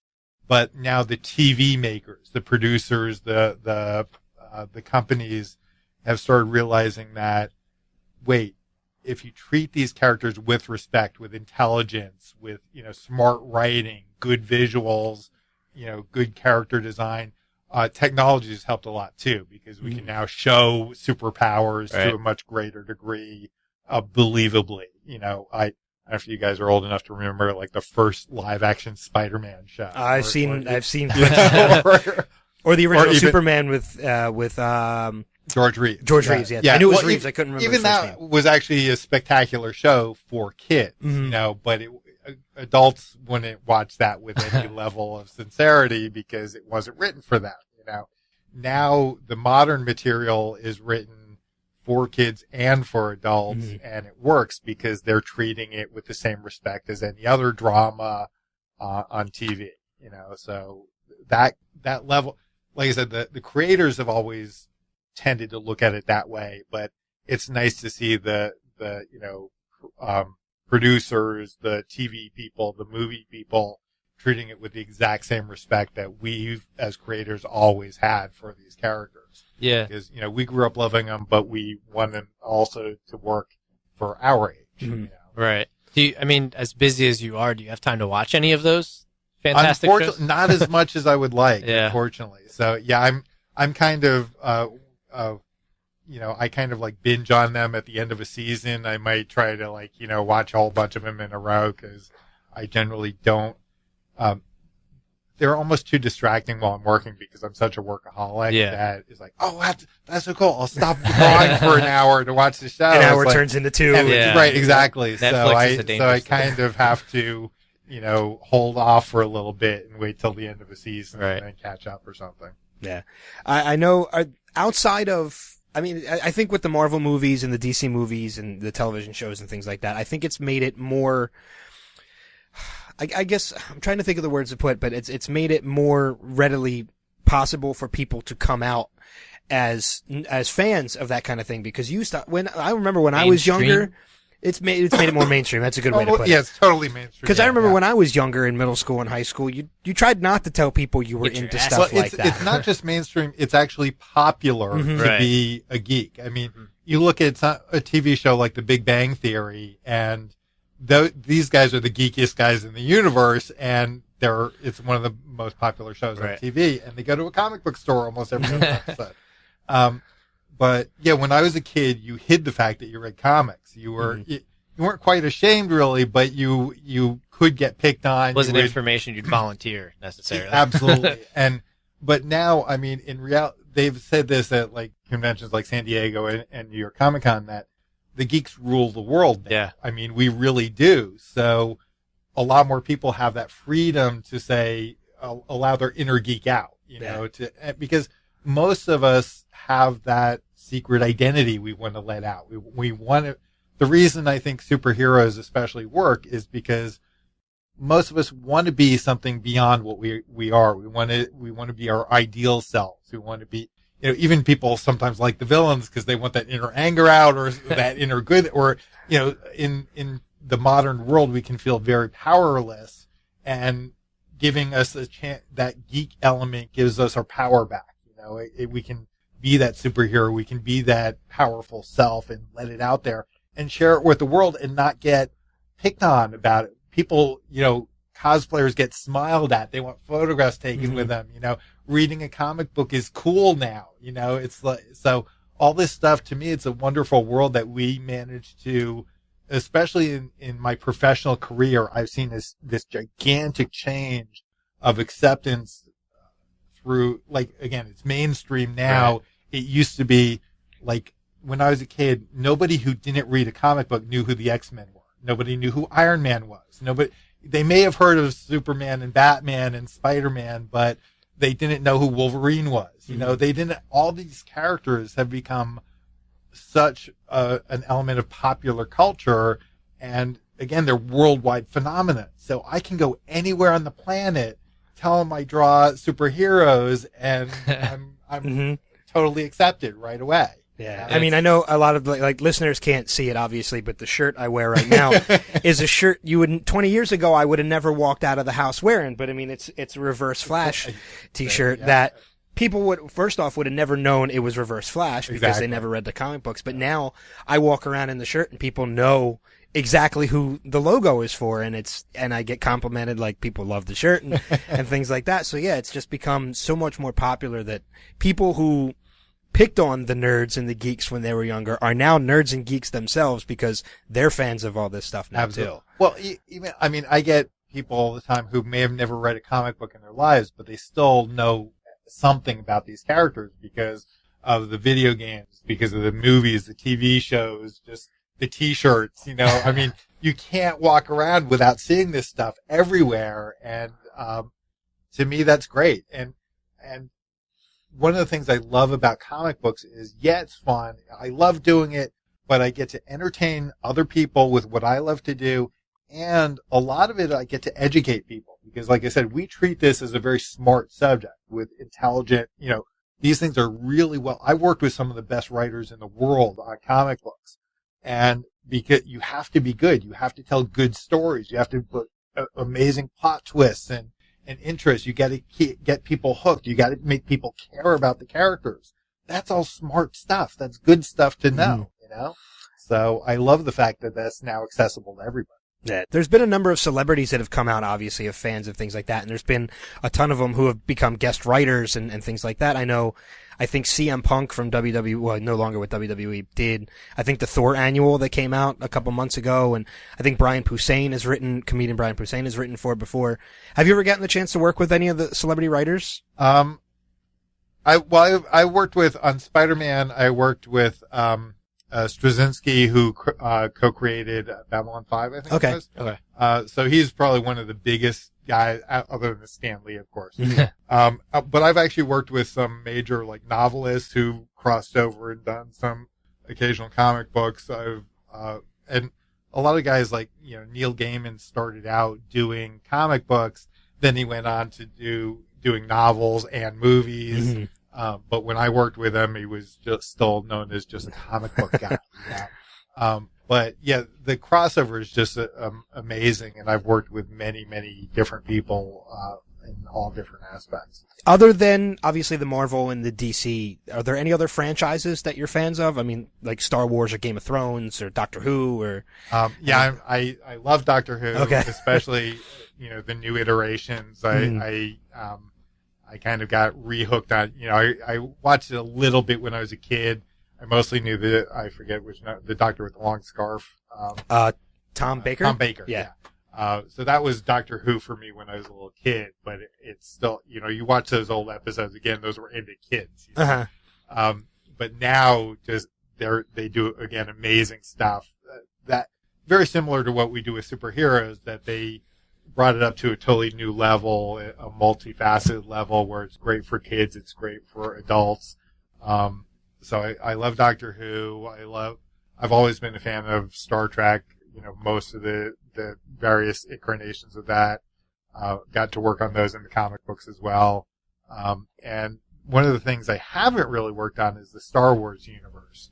But I think now Marvel is now putting out some Star Wars stuff. So I'm hoping I might get a chance to work on that. Yeah, mutual. So, they're in my week. They're in my weekly pull at the comic book store. So that's something I hope I'll get to add to my projects in the near future because I love that stuff. Yeah.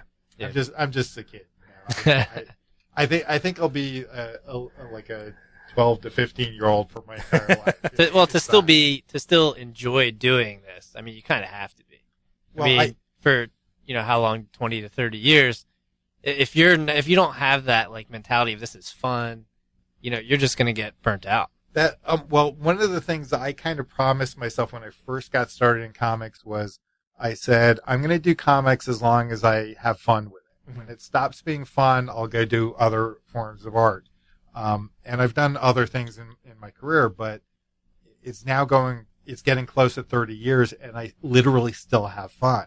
So, and who can say that, for 30 years doing your job, you can be enjoying yourself and having a blast. Yeah. And being like I said, a little kid at heart your entire life, so hopefully when I'm 70 or 80, I can still say that stuff. And there's still, I know Stan Lee is like that. Yeah. I mean, you meet him, he's still like even, I think when he started, what we think of as the Marvel Universe and created like the Fantastic Four and Spider-Man, he was already like in his 40s or something, like around 40. Yeah, he's in his 80s now? Yeah, he's something like, but the fact, I just saw him last year and he still is the most cheerful, upbeat guy you can imagine. You can tell he's still a little kid inside, no matter what his physical age is. I love that. Yeah. And it's not like there's not still plenty of opportunities.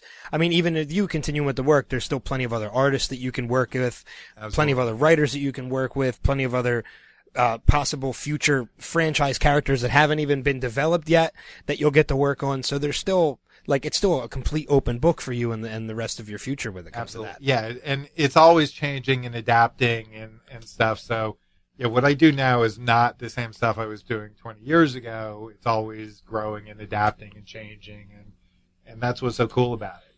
That it can be. We mentioned Secret Wars briefly. Like I was around when the first Secret Wars was coming out. I was around, but the new version is totally different. It's got the same name, but it's a totally different monster. So it is brand new every time I work on something like that. Yeah, and the comic book industry as a comic book purchaser, as somebody who buys, and I don't really exactly, I enjoy them for the reading and the art. I bag and board on my comics, but I don't necessarily keep them for financial gain later on down the road. Yes, read them. and that's what I do. I read them, but it's every time I get to that point where I feel like I'm buying too many comic books and I kind of tone down my pool, then something like Secret Wars happens, and now there's all these new comics. I end up buying more than I had eventually because it's a trap. Yes, they try to suck you in and keep you. But I enjoy every second of it. So that's like I said, to me. I love the fact that I do something I enjoy and I bring enjoyment to others with what I do. So you can't have a better job than that. Really. Yeah, at Mayfair, you're teaching some kids how to draw Batman better than I could draw Batman. So well, I could teach you too if you want to. Yes. Yeah, I know you had those pieces of paper that have, just the printed drawings that you've done. My wife took one home and colored it for her. And it's now on our refrigerator, so there you go. Okay. You've made it to the fridge. But I mean, that's like the other thing too, like it's just becoming a family affair now. People are taking, I know people that I went to high school with that are now taking their kids to conventions. And my wife likes Captain America more than I do now. Well, I love the fact that it's only been, I think, relatively recently that they really started wising up and saying like, hey, let's aim some of these superhero things at 5-year-olds too. Yeah. Because I had a good friend of mine. They just had a baby, and he's been a comic book geek his whole life, and he wanted to indoctrinate his son immediately into. And he's like, wait, where's the infant stuff of superheroes? And he found it. I mean, but 20 years ago, forget it. Yeah. It's like but. Now it's so much out there that people are being raised from birth. They can't even read yet, and they know who these characters are. It's pretty wild. And you mentioned like Guardians of the Galaxy, how 10 years ago nobody would know. My 4-year-old niece loves the movie and knows all the characters. So I mean, It's just crazy. Wait, I thought that was a PG-13 movie. She was with a parent or guardian. So. But I like on the opposite end of that too that Marvel is actually now starting to.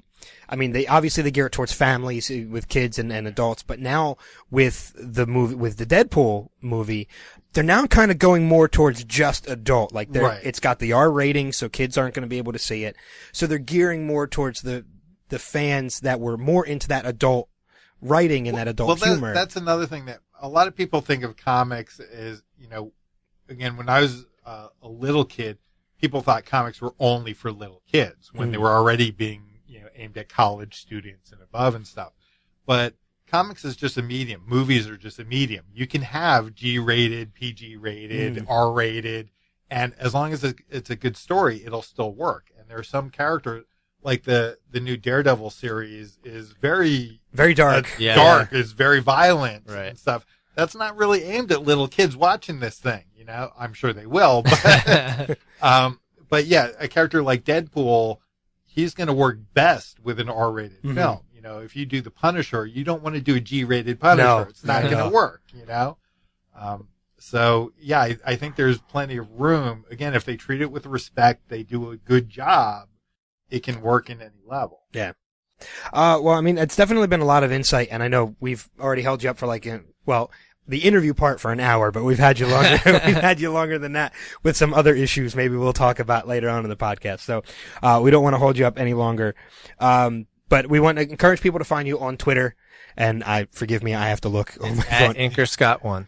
And then also they can find out about your classes at artsandfashionsinstitute.com. I was getting ready to read it. You beat me to it. So That's why I'm here. I'll just leave it to you.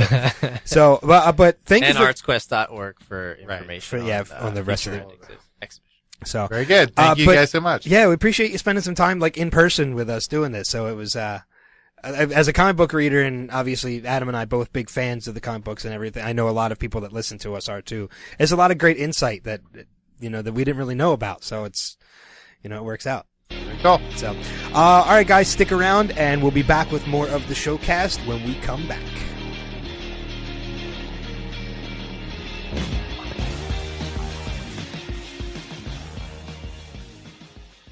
Hey guys, this is Amber Nurse, the voice of Pam Poovy. Holy shit snacks! You're listening to Next Level Radio.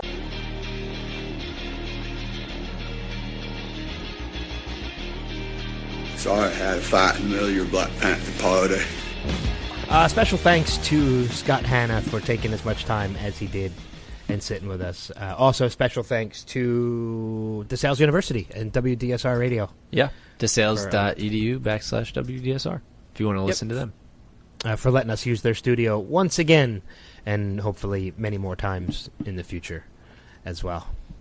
So, with that being said, we're going to... I guess we can real quick mention as well our interview for next week, which I think all three of us are really excited for. Mm-hmm. So much so that all three of us are going to be on this interview, which is going to be very interesting. However, I'm giving you and Steve the reins to the actual interview itself. I'm just going to be there. We'll try to do a better job than you usually do with the reins. Shut up. I'm pretty much just going to be there to introduce this gentleman, and then you guys are going to be doing the interview itself. And I might chime in every once in a while, but all three of us are going to be a part of this because of how excited we are. That's because we're going to be talking to TJ Miller from HBO Silicon Valley, How to Train Your Dragon, How to Train Your Dragon 2, Big Hero 6, Transformers, Age of Extinction. Age of Extinction. Oh my God, so many movies. Cloverfield. That's I think that was his first movie. I think he's actually was Cloverfield. Mucus thing in the Mucinex commercials. Is he really? Yeah, he definitely does the voice for it. Yeah, I didn't know that. Yeah, the one the one where she's in the movie theater. Yeah, that I'm almost positive. We can confirm with him, but I'm almost positive that's him. Oh, I didn't know that. Yeah. I still call him Stainer because the first thing I saw of him was She's Out of My League. She's Out of My League. She's Out of My League. Yeah. Yep. We'll have to bring that up because we talked to Nate Torrance from that. Yeah. I also call Matthew Stafford Stainer because they look alike. They do kind of look alike. You're right. But I mean, his he's done so much. Extract with Jason Bateman.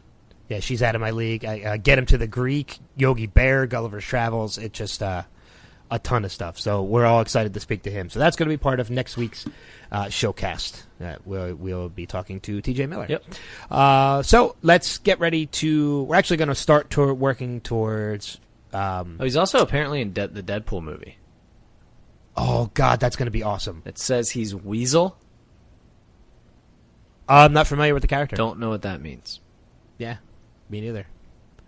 So, but we are going to do Next Level News and our weekly update right as part of this segment before we get out of here. So let's hit the Next Level News for the week. This is Next Level News. All right, couple stories to bring to you, starting off first with Chris Pine in talks to co-star in Wonder Woman. Hopefully this doesn't ruin his career. Wonder Woman is about to get hot and heavy with Chris Pine. Sources tell Variety, He's which is where Wonder this story... Woman? No. That'd be interesting. Sources tell Variety the Star Trek actor is in negotiations to join Gal Gadot in the upcoming superhero pick for Warner Brothers. We'll see if this movie actually happens with everything that's already happening to it. Patty Jenkins, who recently replaced Michelle McLaren, is directing from a script by Jason Fuchs. Wonder Woman will be released on June 23rd, 2017. I'm sure that'll get pushed back again. Probably. Something always keeps happening with it. Yeah, the franchise is cursed. Like the film gods hate Wonder Woman. Apparently. Not just film, but TV. film and television. Yeah. The entertainment gods hate Wonder Woman. They hate Wonder Woman. Nobody did it better than Linda Carter, so they're just going to make sure nobody can. Yeah. Well, there's the huge outrage with Gal Gadot is that she looks nothing like Wonder Woman should look like.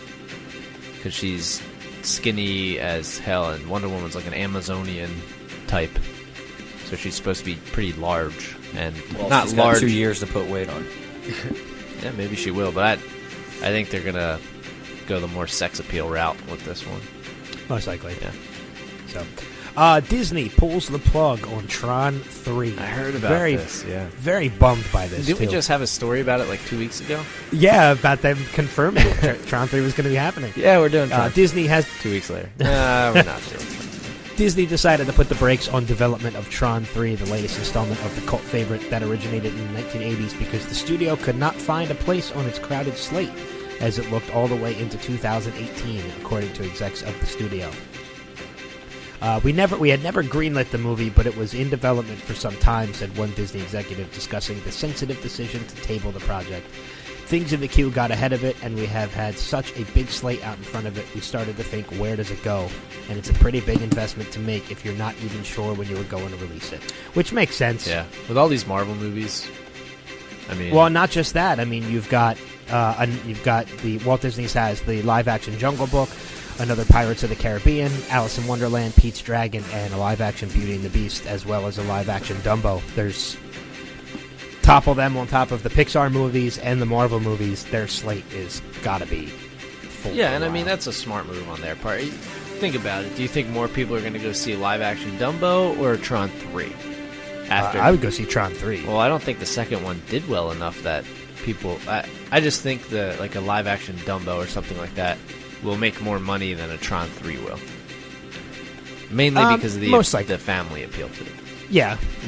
And it's not to say that a Tron 3 won't ever get made. I mean, look how long it took between the first and the second. It's just delayed. Yeah, much in the ways of Wonder Woman. Yeah, exactly. Moving Tron on, 3, Wonder Woman Returns. That would be horrible. Also moving on, Universal is opening a Nintendo theme park. Ooh. Which would be pretty cool.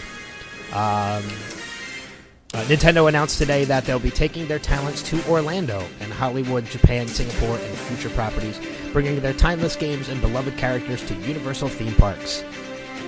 The immersive experience will include major attractions at Universal's theme parks and will feature Nintendo's most famous characters and games, stated in an official release. A Super Mario ride where you have to plunge a toilet. He never does that in the games. Well, doesn't he have a plunger at some point? In Donkey Kong. Yeah, well, maybe. That's about the only time he has it. I'll tell you what, if they do a Mario thing where you get to run through a Mario level, that might be the greatest invention that ever existed. That would be freaking awesome. And then you eat shrooms and get really big. Whatever. Throw a little higher. Did you see they did research into the deadliest character from any video game? and who it and what it was. Is it and Mario? what game it came from. It's Super Mario Brothers. It's the very first Goomba in the original like Super what Mario most people Brothers. have died on? That most people have died on more than any other villain in any other video game. That's sweet. It's the very first Goomba in Super Mario Brothers. That makes sense. Because if you're a young kid and you don't know how to play, you run into it every time. Yeah. And sometimes, even as an adult, if you get cocky and you jump too late, you hit that Goomba and you die. I wonder if they'll do like a Mario Kart thing too. That'd be pretty cool. Oh, that would be awesome. Mario Kart's so fun. A live-action, rideable Mario Kart would be fantastic. Moving on now, Hulk Hogan claims he's still in training for WrestleMania 32 and may be in the Expendables 4, which I thought the third one was supposed to be the last one, but apparently I was wrong. Hulk Hogan traveled abroad and he had some more interesting things to say during a Q&A, indicating that he's up for a major bad guy role in the Expendables 4. Jeez, Terry. You're getting so old. 61. And he still wants to come back and wrestle at WrestleMania, too. With a walker? So, is he going to hit somebody dude, with it? Hogan can hold his own. Yeah, that's true. I mean, he's still Hogan in can still hold his own. crazy shape. Yeah. He's bald, but he can still hold his own. So, and the final story for Next Level News, kind of in wrestling news as well, but I figure both of you guys will get a kick out of this one because I am stoked. Arrow's Stephen Amell to reportedly wrestle Stardust at WWE SummerSlam. Heard about this. Celebrities and wrestling have been going hand in hand for decades, but a recent feud between WWE Stardust, a.k.a. Cody Rhodes, and Arrow's leading man Stephen Amell will culminate at this year's SummerSlam, which I'm excited because I have tickets and I will be there. Does this happen a lot with like celebrities? They bring celebrities into it all the time, but it's very rare that they ever wrestle. They actually wrestle, yeah. But Stephen Amell has been saying for a long time that he would like to train, and if he does something with WWE, he wants to wrestle. Okay. I think I've heard him say he wants to do like American Ninja Warrior too. He does want to do that as well. The punter for the Seahawks did that. American Ninja Last Warrior? week. Yeah. Oh, really? No, maybe not. What's the one that's on NBC? Is it an American Ninja Warrior? Yeah, he did it last week. He got like halfway through the course. Oh, really? Those things are so freaking tough. I don't know how do you even train for that? Find like an obstacle course somewhere? Yeah, I think people create their own obstacle courses. Like they show it. They show how people train, and it looks like they just create them in their backyard somehow. Oh, really? Yeah, I'm gonna have to nuts. start watching that sometimes because I've seen like old episodes from a couple years ago, and it's crazy that anybody could. It looks fun though too at the same time, but I know that I would get about 2 seconds in and fall in the water or whatever the hell. Yeah. I don't know, Adam. I don't know if you saw this, but I posted. There's a 5K that's touring the country right now. That's Wipeout. I didn't see that. Is it like a bunch of inflatables? Yes. I've heard about it before in the past, and I always wanted to try and do it. I want to do it, and I think this year was the first year for it. It's still coming to New York in September, but so the other closer locations are already done. But if it comes back around next year, I'm definitely going to do it. Yeah, let me know. I'll do it. You ever see that video of like this isn't a 5K, but it's a giant water slide in like the middle of a city? Yeah, they're bringing that to Philly. They're bringing it to Allentown too. Are they really? Yeah. Yeah, it's Slide the City or something like that. I think it's like a 1/4 mile slip and slide. Yeah, it's really long. That's Yeah. pretty badass. It is. It's really cool. But you got to figure how much work they have to do to the street before. Yeah, it is called. They could do something like that. Yeah, it's called Slide the City. Yeah. You got to find a street that has. I mean, I'm sure most cities have one or two, but you got to section off a whole entire street that goes downhill. Philly, they'll do it in Manioc. Yeah, most likely. yeah. Allentown's in a valley, so plenty of areas. So let's move on with the podcast and let us hit Adam's weekly update. And now, the Showcast Weekly Update. All right, no sponsor for this week's weekly update. We're doing this on our own accord. In the news this week, a new study revealed that women let handsome men off easier than less attractive men, which explains why my wife is always yelling at me. Because you're not handsome. You insulted yourself, so we can laugh. The Pentagon has admitted it accidentally shipped anthrax to a lab in Australia in 2008. Jesus. No one noticed until now because anthrax is still less likely to kill you than just about everything else in Australia. That's a good one.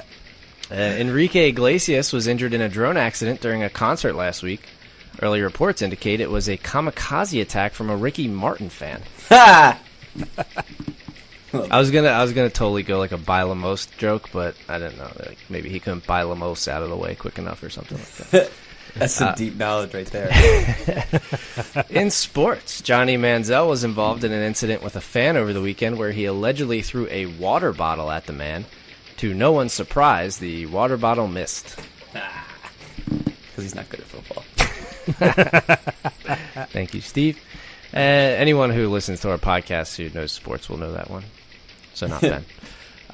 Finally wrapping it up, the National Spelling Bee held earlier this week ended in a tie between Vanya Shivashankar and Gokul Venkatachalam.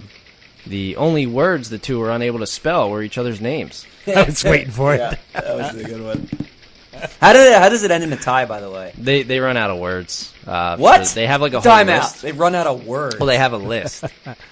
Okay. So the list ends. So they were like, What? hey, if you spell this word right, we don't have any more words, so this is a tie. You're kidding me. No, and this is the second year in a row that's happened. Yeah, I know. I read that. But I didn't know that it ends in a tie because they run out of words in the English language and all they have to do is open a dictionary. Correct. What? Okay. Look, it's 2015, it's kids, everybody wins. Yeah, great.